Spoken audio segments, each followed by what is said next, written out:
nossos canais do YouTube, estamos ao vivo no canal do Leandro Deone, no canal do Eduardo Moreira e também no canal do ICL Notícias. Muito obrigado para quem nos acompanha por aí em todas as paragens deste mundão de meu Deus. Muito bom dia, muito boa tarde, muito boa noite, muito boa madrugada para quem nos acompanha em outros países. Muito bom dia, Gabriel. Tudo certo com o senhor?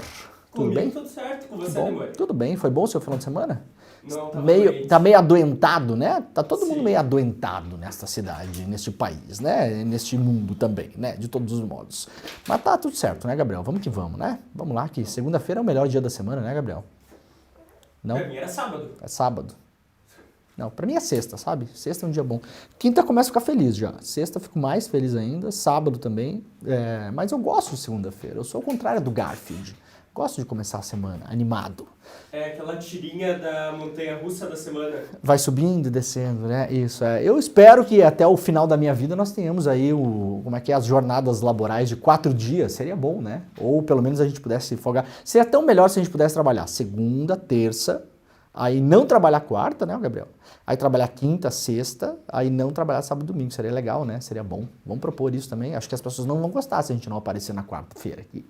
Se você já está chegando por aí, vai deixando seu like, vai ativando o sininho, assine os nossos canais, por gentileza, compartilhe este programa com seus amigos, suas amigas, com os seus grupos de WhatsApp, com os seus grupos de Telegram, nos seus grupos de e-mail, poste nas redes sociais, avise, bote a boca no trombone, avise o mundo que nós estamos online, ao vivo, para todo mundo, todos os dias, às 7 horas da manhã, horário de Brasília, de segunda a sexta-feira. Estamos ao vivo também na TV da Vovó e no rádio, né? Se você quiser nos acompanhar pela televisão, lá em Salvador, na Bahia, na TV Quinimurê, em São Paulo, na TVT e em Porto Alegre, na Pop TV. Estamos ao vivo também em 3 emissoras de rádio. Neste momento, nós não estamos ao vivo, na verdade, na Rádio Brasil Atual. Acho que não estamos, né, Gabriel? Porque não podemos passar... Não, na verdade...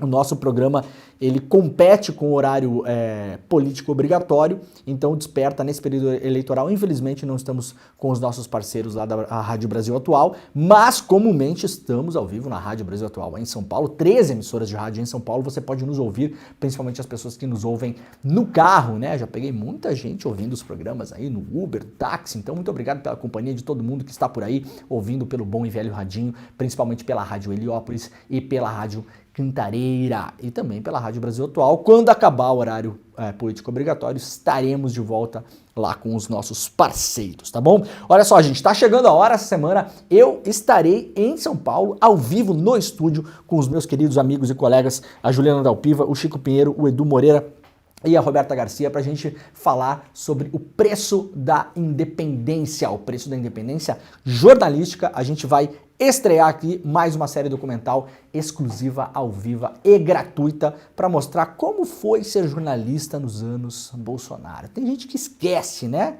A gente vai falar do Elon Musk aí daqui a pouco. Eu vou fazer uma força tremenda aqui para lembrar todo mundo do contexto político do Brasil na época, né? As pessoas agora estão fazendo questão de isolar o contexto político do Brasil e tratar essa situação do Twitter como se nós estivéssemos nas nossas plenas faculdades mentais democráticas nos anos Bolsonaro. Tem gente esquecendo que quase tomamos um golpe de Estado no 8 de janeiro, né? Então a gente vai lembrar disso aqui para a gente não deixar de lado as coisas importantes e mostrar como a gente vive também nessa nossa democracia falha aí, né? Aliás, eu vim aqui pro trabalho hoje ouvindo uma entrevista histórica do Leonel Brizola, foi postado no YouTube ontem ou anteontem, não me lembro, não sei nem qual canal apareceu lá, comecei a ouvir uma das últimas entrevistas que o Brizola deu. É impressionante como o Brizola falando do Brasil lá de décadas atrás parece o mesmo Brasil que estamos vivendo hoje, né? Inclusive no pré-golpe de 64,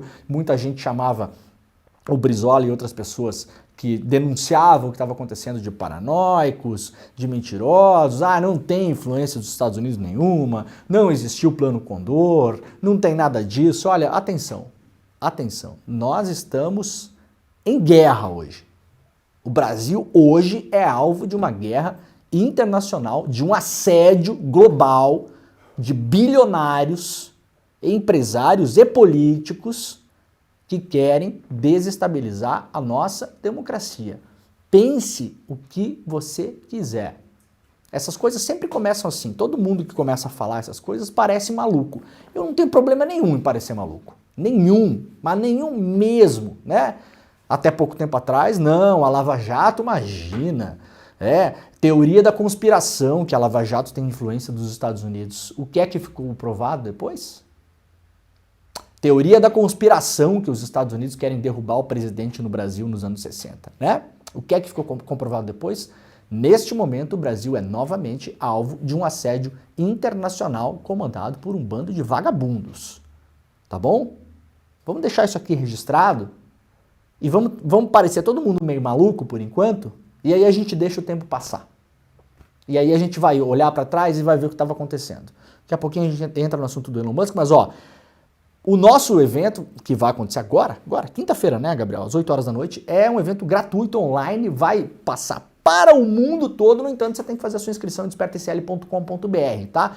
Corre para lá, a gente vai ter a estreia desse documentário, que tá muito bom. O ICL tá lançando documentário agora adoidado, né? Tem vários outros aí em produção. Um deles já foi anunciado, inclusive, que é o documentário que a gente já está finalizando, na verdade, já finalizou. Vai lançar também sobre as casas de apostas. Tá impressionante o documentário. E vem mais coisa bombástica por aí. Então fiquem ligados, fiquem ligadas. Para acompanhar, você precisa fazer a sua inscrição. É rápido. Entrou lá em despertaicl.com.br, vai abrir essa telinha aqui. Você vai colocar o seu e-mail, vai clicar em garantir a sua vaga e pronto, tá resolvido. Na hora do evento, um pouquinho antes, a gente vai mandar por e-mail o link oficial do evento, que vai ser nessa quinta-feira, agora, dia 5, usando o mote, claro, da independência do Brasil, às 8 horas da noite, estreia dessa nossa série documental e um super papo. A gente vai estar lá ao vivo no estúdio em São Paulo do ICL para falar sobre isso e muitas outras coisas. Então, mais um super evento ao vivo, gratuito, grátis, online para todo mundo. É só se inscrever, despertaicl.com.br, despertaicl.com.br. O link está, Gabriel, nos comentários. Está ali, né? Está pulando nos comentários. Tá certinho embaixo de você, né? E tá certinho embaixo de mim aqui também, aqui, né? Faz aquela coisa aqui. Então tá aqui, né, o link, você pode digitar despertaicl.com.br ou pode clicar aí nos nossos comentários para fazer a sua inscrição. Faça agora, porque é rápido, clicou, inscreveu, tá resolvido. Muita gente depois acaba esquecendo, pergunta se vai ter reprise, se não vai ter reprise, fica naquela angústia, não sabe se vai acontecer, perdeu, que pena, não consegui. Então aproveita, porque é uma vez, depois já era, né? Muito bem, vamos lá então para as notícias de hoje. Vem aí um mês de extremos. O que esperar do clima em setembro? Uma nova onda de calor ainda mais forte chega ao Brasil no início de setembro. A previsão é que ela seja mais intensa do que as duas ondas de calor registradas no começo do ano, que era verão, e em março e abril, já aí começando o inverno deste ano, e maio também, né? Sem escapar às alternâncias da temperatura, o mês também terá frente fria rigorosa. Uma nova massa de ar quente e seco chegou ao país. Por ser um mês de transição entre inverno e primavera, setembro traz um aumento das temperaturas em diversos estados. A tendência é que as ondas de calor sejam mais frequentes. O mês já deve ter recorde de temperatura. Os termômetros que marcam mais de 40 graus no centro-oeste do Brasil no final de agosto devem seguir em alta. A Climatempo prevê temperaturas ainda mais altas na quinzena de setembro em vários estados e capitais. Atenção, portanto, ao calor e ao fogo, ao tempo seco, então proteja-se quem precisar, né? Proteger, eventualmente quem precisar usar máscara, pessoas com problemas respiratórios, idosos, crianças, você tem que observar muito bem a movimentação dos ventos e das queimadas na sua região. É assim que a gente vê temperatura agora, né, Gabriel? Antigamente era saber se vai fazer sol, se vai ser legal, se vai pra praia, se não sei o que, se tem que levar o guarda-chuvinha. Agora tem que saber se vai ter enchente, vai levar a sua casa ou se vai pegar fogo perto da sua casa. Né? É para isso que a gente dá.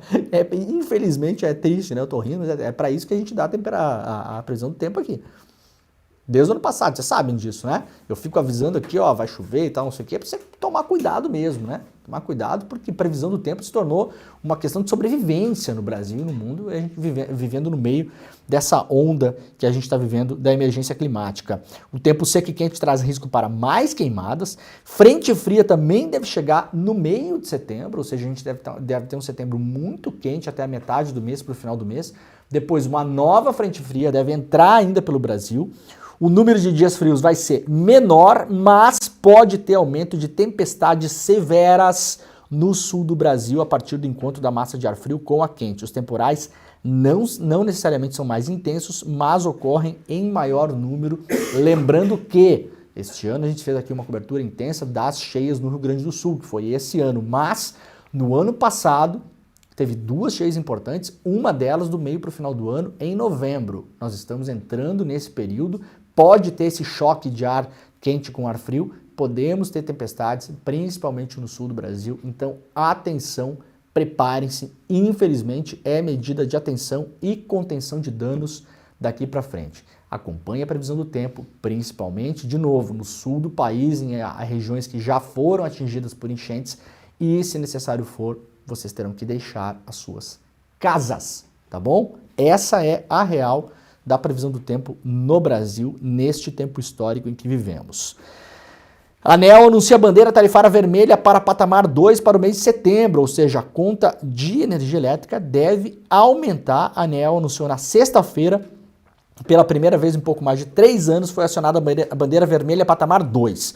O anúncio sinaliza maiores custos para a geração de energia elétrica, com um acréscimo de R$ 7,08 para cada 100 kWh consumidos, portanto, para este mês de novembro. A bandeira vermelha patamar 2 foi acionada em razão da previsão de chuvas abaixo da média em setembro, resultando em expectativa de afluência baixa nas hidrelétricas, ou seja, a gente vai ter que ligar aí outras formas de produzir energia elétrica no Brasil, principalmente as termoelétricas movidas a carvão, que além de serem obviamente mais poluidoras, elas aumentam o custo da geração de energia e aí teremos um repasse para a conta do consumidor. Então prepare-se porque você vai pagar, você, eu, todo mundo, a gente vai pagar a conta. Muita gente se pergunta, né, como é que nós vamos pagar a conta do aquecimento global no curto, médio e longo prazo? Há vários modos de se pagar essa conta, seja nos alimentos, seja no combustível, seja na energia elétrica. Então aí já está chegando mais uma conta, possivelmente agora, já no mês de setembro.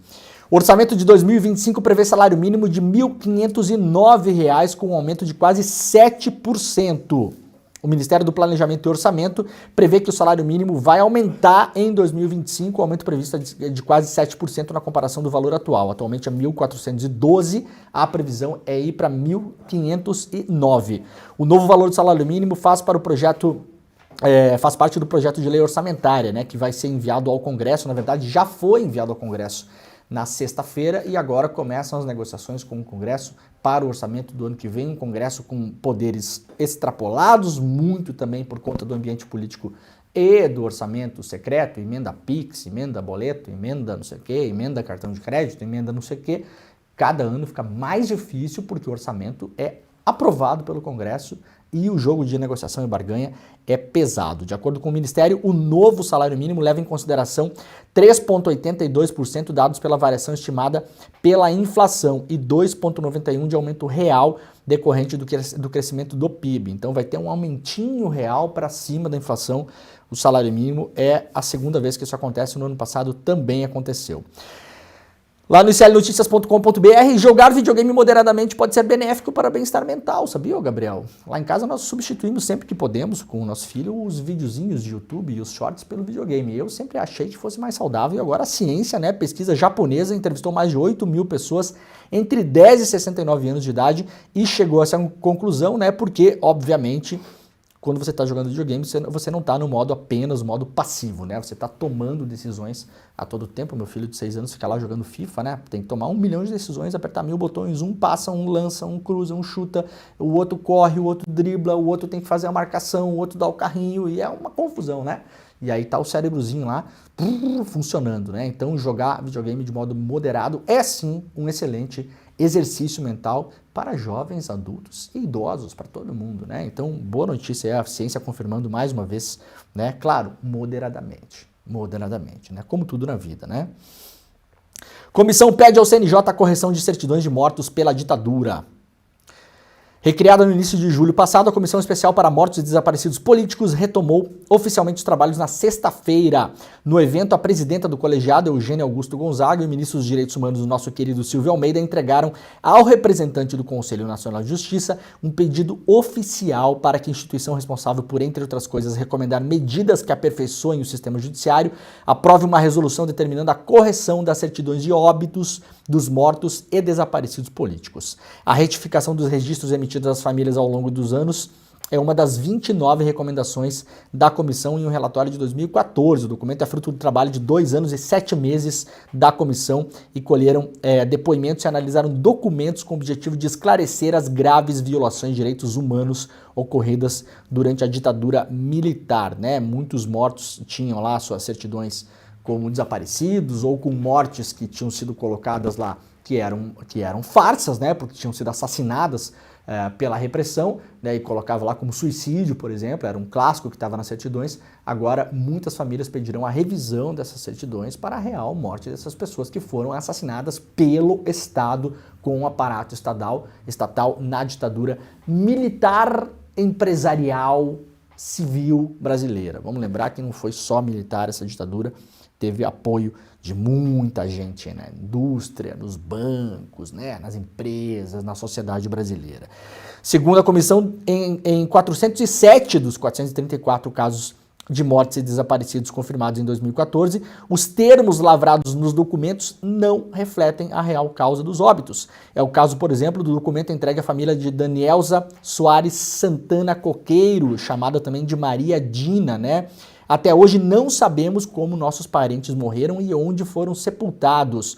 No atestado de óbito da minha irmã, diz a irmã dessa pessoa assassinada, na época, os espaços destinados a informar a causa da morte e o local onde ela está enterrada contém apenas uma referência a uma lei, a Lei 9.140, que em 95 reconheceu como mortos os desaparecidos políticos. Ou seja, tinha lá referência em uma lei, desapareceu, sumiu, desapareceu. Então, agora essa recuperação da verdade histórica foi encaminhada ao CNJ. Ministério Público Federal pede responsabilização de 46 ex-agentes do DOI-CODE e do DOPS.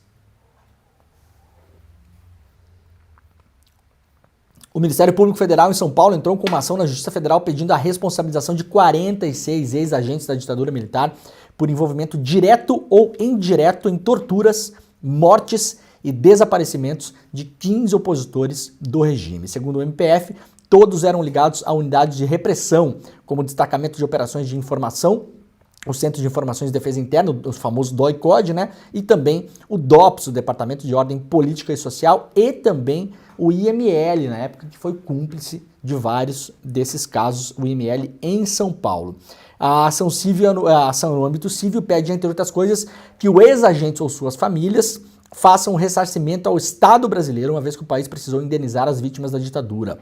A declaração de responsabilidade constituiria o reconhecimento jurídico de que os réus fizeram parte dos atos de sequestro, tortura, assassinato, desaparecimento forçado e ocultação das verdadeiras circunstâncias das mortes desses 15 opositores da ditadura. Nós não temos, como vocês sabem, nenhum agente da repressão que pegou um dia de cana sequer nesse país por conta dos horrores da ditadura militar. Aos poucos, as famílias e as comissões tentam responsabilizar essas pessoas. Essa é uma ação civil para que elas indenizem o Estado, já que foi o Estado que teve que pagar, em muitos casos, as indenizações. Bom, para quem assistiu o debate ontem, né, teve debate da Prefeitura de São Paulo, na TV Gazeta e no canal My News, baixaria e propostas pontuais. Aqui no ICL Notícias tem um resumo de como foi o debate de ontem. Foi assim, eu até comentei com amigos, né, estava assistindo e comentei com amigos, eu falei, olha, se eu não trabalhasse com isso e não tivesse que, por obrigação laboral, assistir ao programa, se eu fosse um cidadão que tivesse qualquer outra profissão, num domingo, final do dia, eu não teria assistido aquele negócio. Porque assim é deprimente, galera, sério, na boa, assim, na boa. Não é mais engraçado, não é mais. Não é mais curioso de ver. Não causa nem mais o que a gente viu em 2018 no Brasil, que foi quando, né, o barraco desabou, como diz o velho samba, né? Foi quando o barraco desabou, que a gente assistia aquelas coisas perplexos e ficava lá, como você vê TV lixo, né? Ficar vendo o Telepastor de madrugada, você ficava lá vendo aqueles impropérios todos e ficava estupefato, ficava lá parado, olhando e pensando o tempo todo, não é possível, não é possível. Não é possível que ele disse isso, não pode ser. Não pode ser que isso está acontecendo e a gente assistir até o final. Não é mais nem isso. É só assim, me dá pena. Sério, eu tô com pena do Brasil. Esse é o meu sentimento agora, Gabriel. Estou com pena, oficialmente estou com pena do Brasil. É assim, lamentável. Assim, a gente entrou num buraco. E esse buraco vai ficando cada vez mais fundo. Vai cavando mais, né? O cidadão esse agora, ele é um sintoma, outro sintoma. O Pablo Marçal, esse é um sintoma. De que as coisas vão de mal a pior, de fato. As coisas estão piorando. As coisas não estão melhorando, as coisas estão piorando. Para o longo prazo é muito preocupante, né? Que esse cidadão tenha uma intenção de voto aí alta já. A gente não sabe como virão as próximas pesquisas. Teremos agora, no final de semana, o 7 de setembro, mais um ato golpista do Bolsonaro na Paulista. É muito possível que esse cara esteja no caminhão de som, inclusive. E corremos risco real de ver essa figura no segundo turno. Ontem esculhambou o debate. Cidadão que mora em São Paulo, né? Não só paulistanos, pessoas de todos os lugares do país e do mundo que moram em São Paulo, que podem votar. 120 bilhões de orçamento da prefeitura. Esse cara que vai tomar conta. Você colocaria o Pablo Marçal para administrar sua padaria? Sabe? Esqueça todo o milagre econômico que esse cara diz fazer, porque esse cara opera uma pirâmide financeira. Uma pirâmide de curso. Você vai colocando. Você dá curso para ensinar a pessoa a dar curso. Entendeu?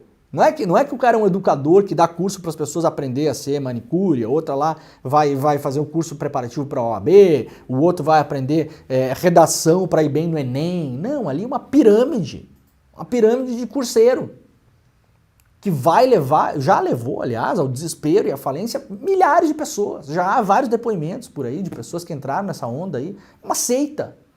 É uma seita que mistura religião, política, teoria, essas teorias coach, né? Essas frases vazias, essas coisas copiadas de internet. As frases clássicas assinadas pelo Luiz Fernando Veríssimo, né, Gabriel? Qualquer frase você não sabe quem é, antigamente você botava Luiz Fernando Veríssimo.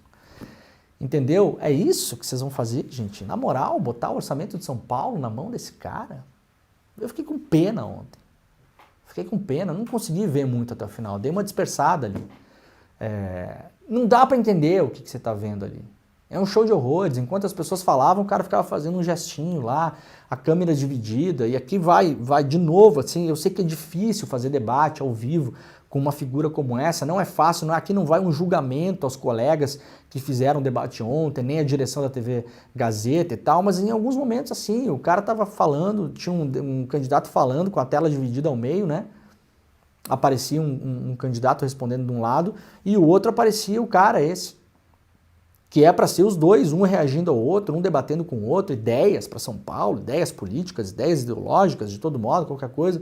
Enquanto a pessoa respondia, o cara ficava fazendo um símbolozinho assim, o tempo todo, 1, 2, 3, 1, 2, 3,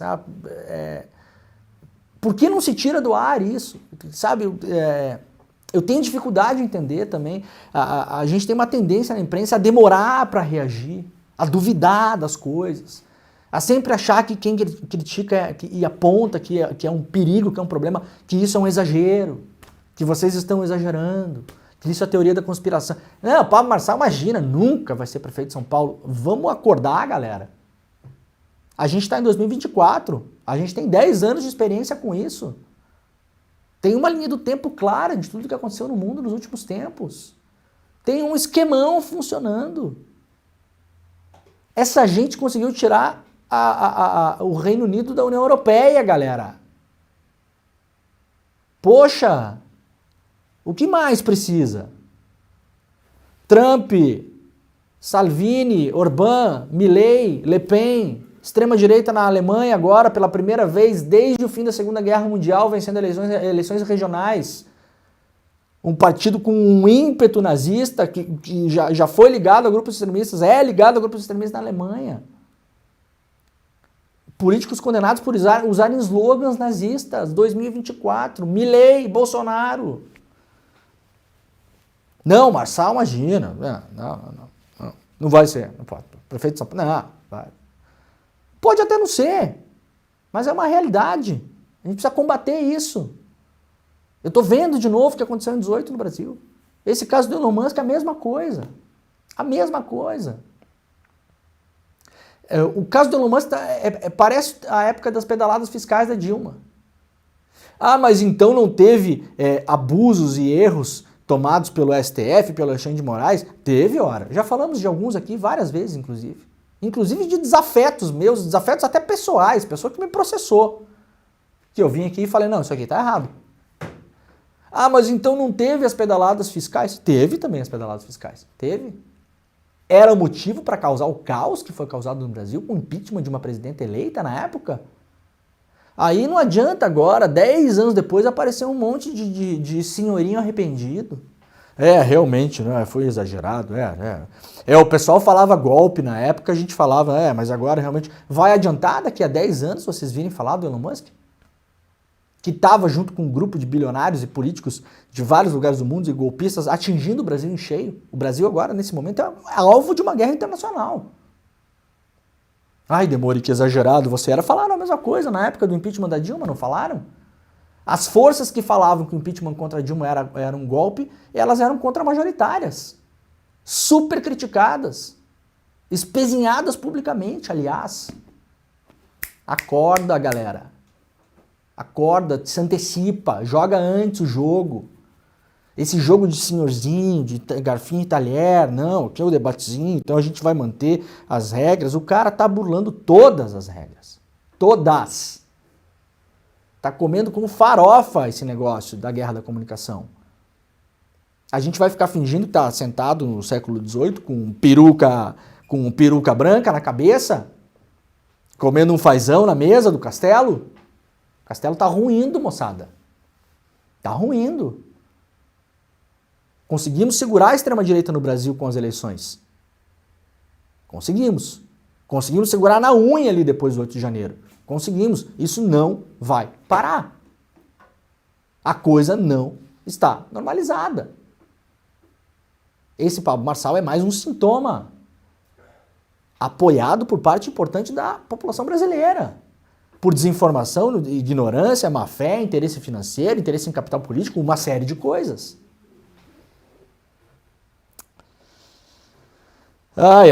Em confusão com Rodrigo Amorim, candidato a vereador do PT, espancado no Rio de Janeiro. Olha aqui, ó. Candidato a vereador pelo PT, Leonel Querino da Silva Neto, Leonel de esquerda, estava panfletando na Praça Vernagem, na Tijuca, na manhã de domingo. No mesmo local, o vereador Rodrigo Amorim, do PL de Bolsonaro, claro, fazia um adesivaço. O clima já estava quente quando o deputado estadual Rodrigo Amorim, candidato a prefeito pela União Brasil, seguiu em direção ao evento do irmão e passou por Leonel. O petista começou a gravar imagens do deputado. Amorim chutou o celular de Leonel, que voou, e quando Leonel tentou pegar o aparelho no chão, ele foi chutado no rosto. Atenção, a coisa não tá normal, não tá, a gente não tá no momento ok. 2022 acabou. A eleição acabou. O Brasil não normalizou. Parece que tá normal, não tá normal. Tem muita coisa acontecendo para criar o caos aqui, para piorar a situação que estava antes. Os caras estão trabalhando, mesmo.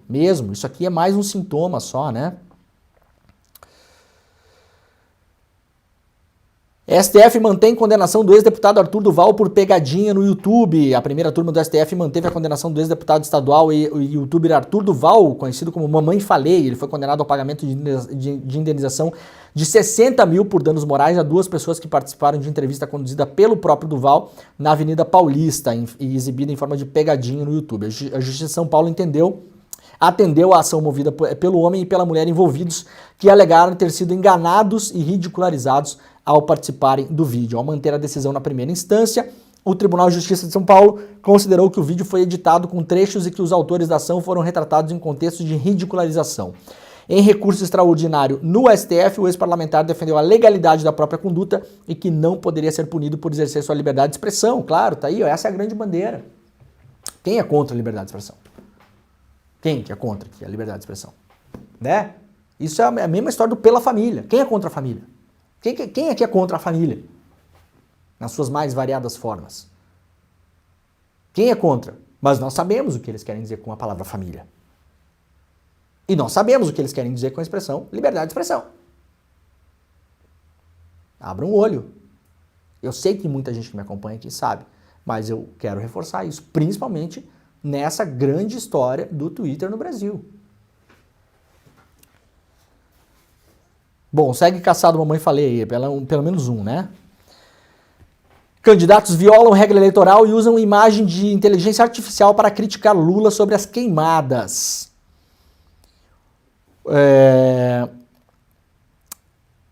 O rosto do presidente do Brasil, Luiz Inácio Lula da Silva, misturado com uma floresta em chamas na semana em que o interior de São Paulo registrou recordes históricos de queimadas, a imagem viralizou entre críticos do governo que responsabilizaram Lula pelo fogo. Claro, Lula foi lá tacar fogo em São Paulo, óbvio. Evidente, é o Lula, o PCC, né? Nunca é quem é mesmo, sempre é a esquerda, sempre. A imagem, contudo, não foi produzida de forma convencional, ela foi gerada por programas de inteligência artificial e o problema é que o uso de imagens desse tipo por candidatos às eleições este ano, sem identificação de que foram produzidas pela inteligência artificial, estão proibidas. E aí, de novo, isso aí foi um acordo feito no TSE, os partidos concordaram, você não pode usar a inteligência artificial para fins eleitorais este ano, candidatos, sem avisar as pessoas que aquilo é produzido pela inteligência artificial. Os caras vão lá e fazem o quê? Usa. Aí depois acontece o quê? A justiça tem que derrubar o post.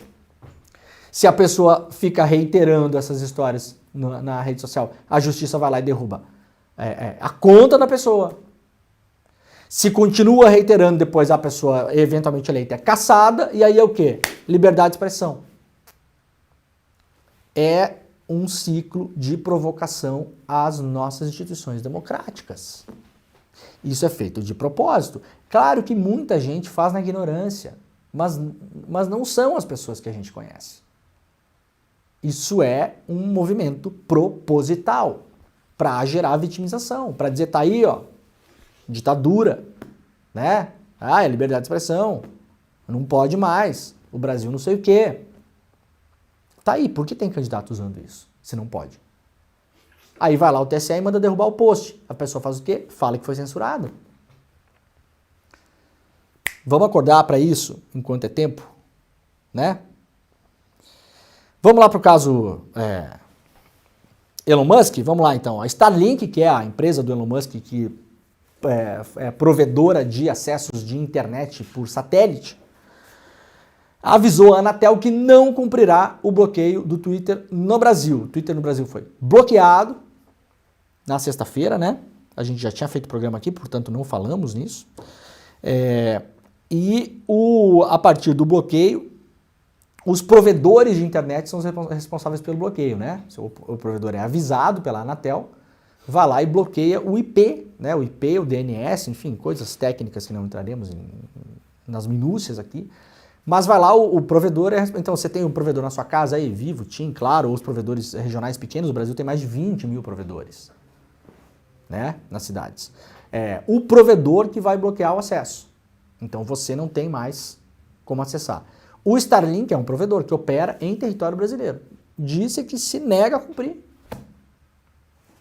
Então, de novo, gente, isso força a justiça, no caso, envolvida nesse caso, a agir.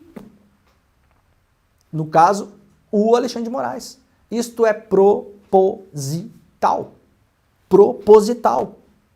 Para quê? Para que haja uma medida dura contra a Starlink. E aí alega-se o quê? Censura. Ditadura. Não sei o quê, não sei o quê, não sei o quê.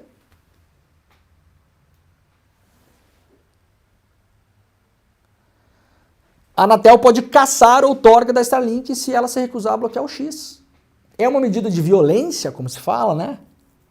Uma medida de violência? Qual é a opção? Qual é a opção que a empresa do senhor Elon Musk dá para o país? Você tem uma ordem dada por um tribunal e você fala, não, eu escolho o que é que eu vou cumprir aqui. Eu escolho.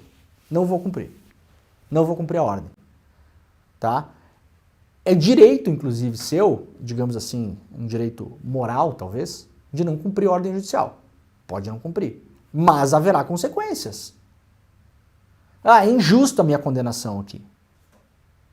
Eu falei aqui na semana passada, aliás, quando eu falei do caso do ex-assessor para assuntos internacionais do Bolsonaro, Felipe Martins, que foi preso na esteira das investigações do 8 de janeiro, acusado de envolvimento com a tentativa de golpe de Estado. Havia uma informação de que ele teria fugido para os Estados Unidos, essa informação não se confirmou e ficou preso preventivamente por meses. Eu já falei aqui, eu fui absolutamente contra essa prisão. Contra. Eu fui processado pelo Felipe Martins, lembra que ele fez um símbolo lá de White Power, lá no Senado, foi ajeitar a gravata, né? A lapelinha. Lembram? Muita gente apontou que aquilo era um sinal de supremacia branca, de nazismo e tal. Eu fui uma das pessoas, eu perdi o processo. Vejam, olha aqui, ó.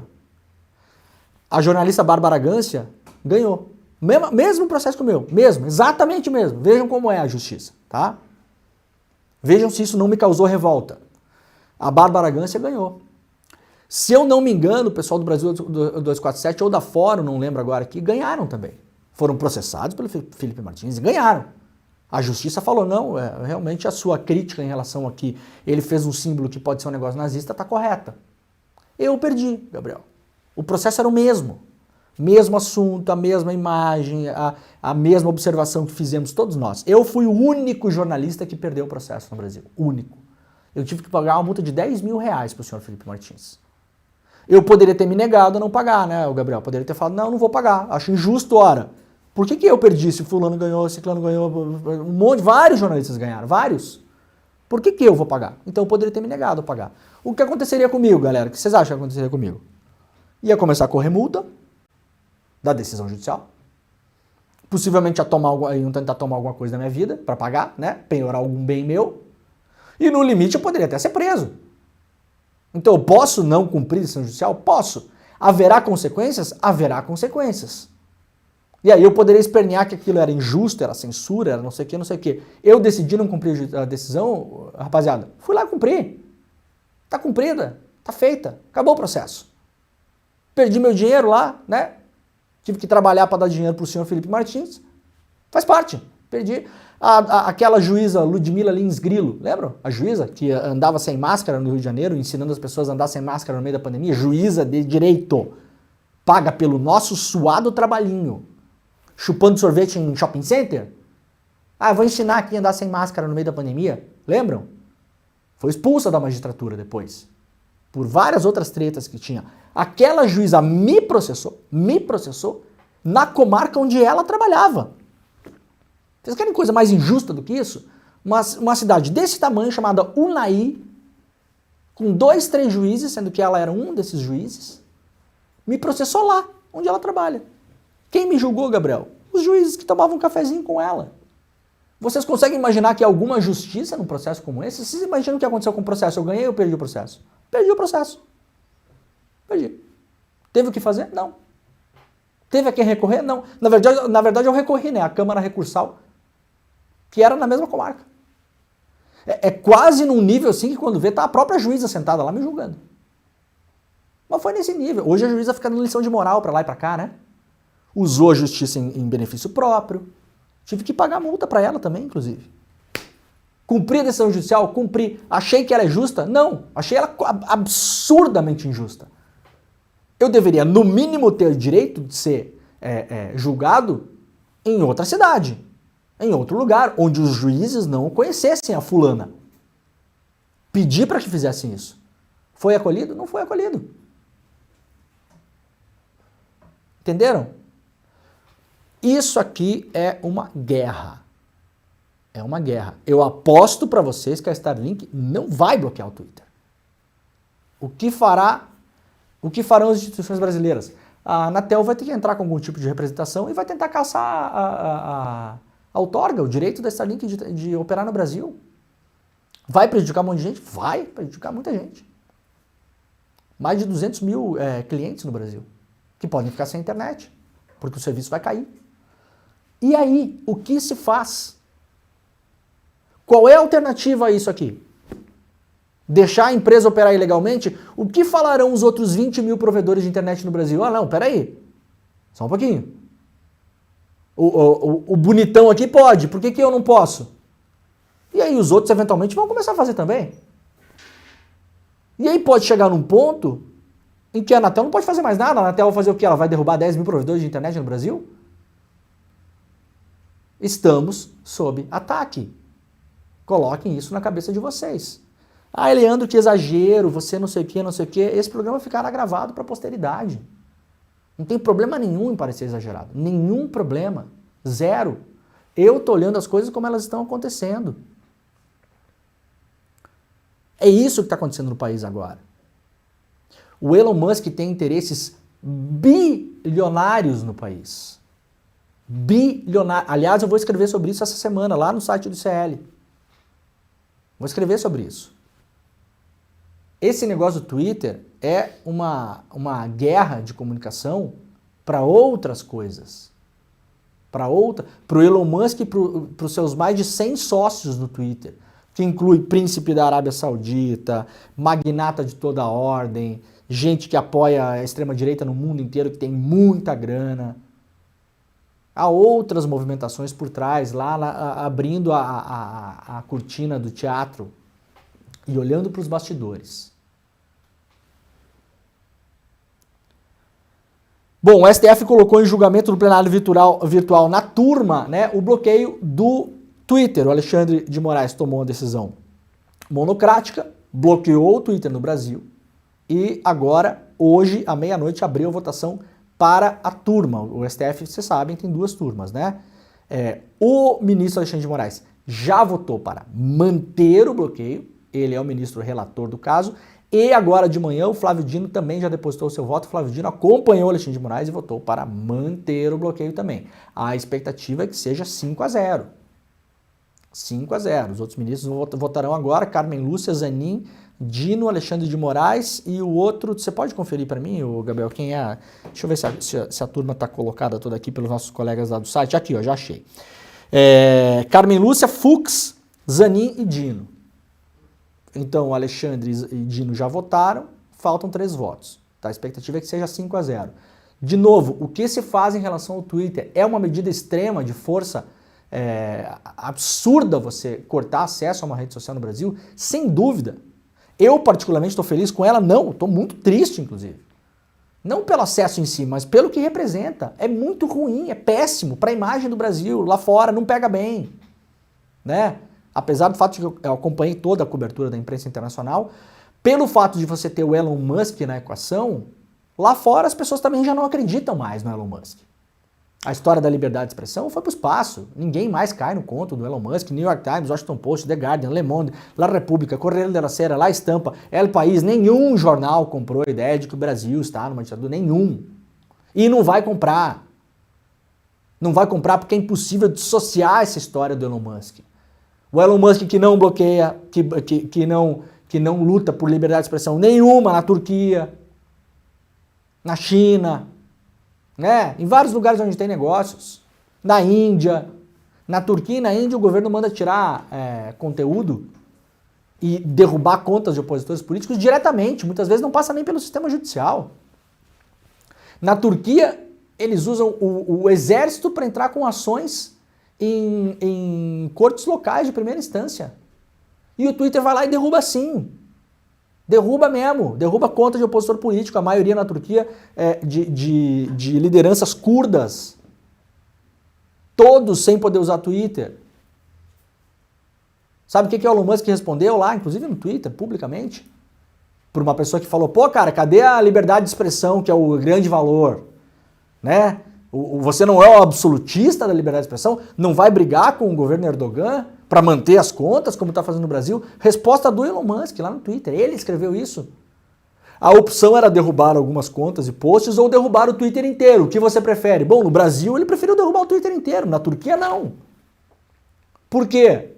Porque teve várias reuniões com o Erdogan já para montar uma fábrica da Tesla na Turquia. Fabricar carro na Turquia. Com apoio do governo, com dinheiro estatal. Isso é notícia na imprensa inteira, no mundo todo. Este vagabundo está fazendo negócios. É só isso. Não tem bandeira nenhuma. Ele é hoje a ponte de ataque à democracia brasileira em cima da história do Twitter. O que faz o STF? Quando você tem um problema evidente, e aí de novo, teve eventuais erros no STF, na condução dos processos nos últimos anos, principalmente naqueles que se referem à tentativa de golpe, é claro que teve, eu já apontei vários aqui. Vou fazer o paralelo de novo. Teve pedaladas fiscais? Teve também pedaladas fiscais. Não teve? Não teve. Não foi só a Dilma que fez, aliás, o FHC tinha feito, o Lula tinha feito, o Temer fez depois. Aliás, o Temer legalizou as pedaladas fiscais, botou em lei. Teve. O remédio para as pedaladas era destituir uma presidenta eleita, jogar o Brasil no caos, como fizeram? A exploração das fissuras no STF, que não são de hoje. O sistema judicial brasileiro é criado para proteger a burguesia, todo mundo sabe, né? Parece que começou ontem o STF a errar, né? Eles são do tamanho que está se colocando para colocar a democracia brasileira em ataque e ser vendido lá fora como se o Brasil estivesse numa ditadura? A extrema-direita está fazendo um jogo perigoso e está jogando contra o país. Contra o país. Está tentando pintar o Brasil lá fora como se fosse a maior sanguinária das ditaduras. Felizmente lá fora, principalmente entre ativistas de direitos humanos, políticos, jornalistas, as pessoas estão acostumadas a lidar com países onde realmente há cerceamento da liberdade de expressão, né? Aqui no Brasil caiu 6, 7 contas de golpista no Twitter. Olha, deixa eu só avisar vocês, lá fora esse negócio para colar vai ser difícil, tá? O pessoal vai olhar para o Sudão do Sul, vai olhar para Mianmar, vai olhar para Gaza, né? Vai olhar para a Turquia, vai olhar para a Índia e vai botar na balança e falar, não, peraí, Só na semana passada, 69 contas de opositores curdos na Turquia foram derrubados do Twitter. O senhor Elon Musk foi lá e derrubou. O governo pediu, ele derrubou. Não deu um pio. Não deu um pio. Zero. Nenhum problema, nenhuma liberdade de expressão afetada, nada. Nada. São vários pesos e várias medidas. Se ele tivesse uma linha de atuação reta em todos os países, o Elon Musk não pisava nem na China, porque na China o Twitter é proibido, o Twitter inteiro é bloqueado na China. Bloqueado por decisão do governo, não, aqui não roda e pronto. E acabou. Não é nem decisão judicial, não teve nenhum problema, na verdade. Os caras simplesmente olharam e falaram, não, você aqui não. Não pode, não quero. E, no entanto, a maior fábrica de carros Tesla do mundo está na China. Que foi autorizada, inclusive, 2 semanas atrás, para vender carros para o poder público na China. Para estados e municípios em algumas regiões. Para polícia, serviços de saúde, prefeituras, governos estaduais. Qual o problema da liberdade de expressão na China? Que não tem nem Twitter, não pode nem usar. Se o cara tivesse uma linha reta de conduta, e fosse o escroto que fosse, porque é, mas assim, na questão da liberdade de expressão, ele realmente, assim, no mundo inteiro, ele briga por isso. Não briga um mentiroso, um cretino, um canalha, um vagabundo, não tá nem aí pra isso. O jogo desse cara é outro. O jogo desse cara é outro. A gente tá na linha de ataque dessa galera. Bom, o Moraes já votou para manter, o Dino acabou de votar também, né?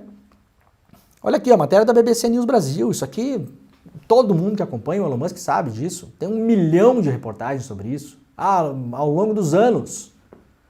Elon Musk aceitou bloquear contas no Twitter na Turquia e na Índia. Por que no Brasil não? Na Índia também, vários. O governo da Índia lá tem o seu governo lá, né? O seu Trump lá, o seu Bolsonaro, que é o Modi, governo de extrema-direita. Persegue opositores, né? Usando todos os subterfúgios possíveis. Inclusive milícias que perseguem pessoas que comem carne de gado na Índia, que é permitido em algumas regiões, mas começaram a apertar cada vez mais e usar isso de subterfúgio para perseguir minorias. Repressão mesmo. Mas assim, é nada remotamente parecido com o que acontece no Brasil. Qualquer pessoa que entrar em contato com a realidade política desses 2 países, Turquia e Índia, se fizer a comparação com o Brasil, é louco. Louco, mal intencionado ou tá atrás de dinheiro. Não tem outra opção. Pode ser mal informado também, mas vai se informar, vai entender. Leiam a matéria, leiam. Especialistas apontam que Musk tem razões políticas e econômicas para atacar decisões em outros países e descumpri-las no Brasil. Acata na Índia e na Turquia porque tem interesses. Se nós estivéssemos hoje no segundo governo Bolsonaro, onde esse cidadão tinha livre trânsito para instalar os seus satélites aqui e para fazer prospecção de minerais, que é o que lhe interessa de fato, o STF poderia estar derrubando 600 mil contas por dia no Twitter que ele não daria um pio. Enquanto o dinheiro está rodando, ele ia fazer rodar. É o que faz na Turquia, é o que faz na Índia, é o que faz na China, é o que faz em outros lugares pelo mundo. É o que faz na Arábia Saudita, cujo um dos príncipes da Arábia Saudita é seu sócio no Twitter. Investiu quase 2 bilhões de dólares no Twitter. Não tem nenhum problema de liberdade de expressão na Arábia Saudita, né? Segundo a Anistia Internacional, a Arábia Saudita usa principalmente as redes sociais para vigiar, perseguir, prender e punir com longas estadias na prisão opositores políticos.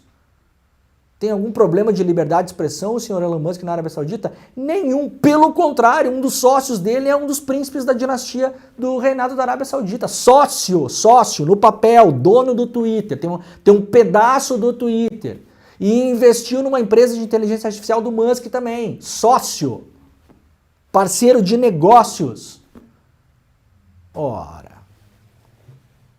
Para cima de Moá, não.